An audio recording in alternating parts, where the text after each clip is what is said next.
خليك قاعد كده واتفرج. مصر هي قلب التاريخ، مصر هي الحضارة، مصر هي الريادة، مصر هي القيادة.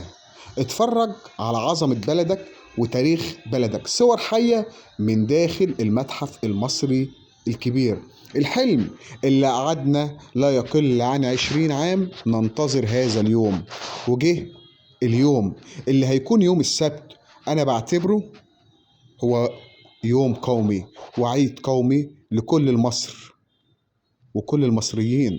بعتبره عيد قومي للحضارة وللفنون وللثقافة وللتاريخ وللحضارة.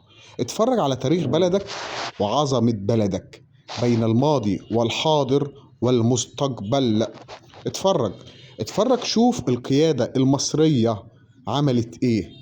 اتفرج على هذا المتحف الكبير من نوعه وحجمه والقطع الموجودة داخل هذا المتحف الكبير.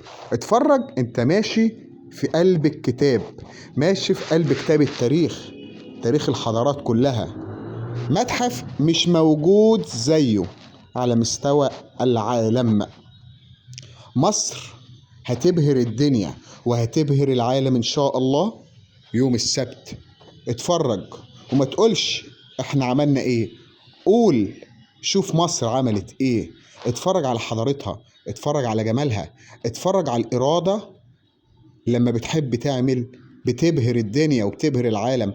اتفرجنا على افتتاح طريق الكباش في الأقصر وشوفوا كان عامل ازاي وأبهر الدنيا.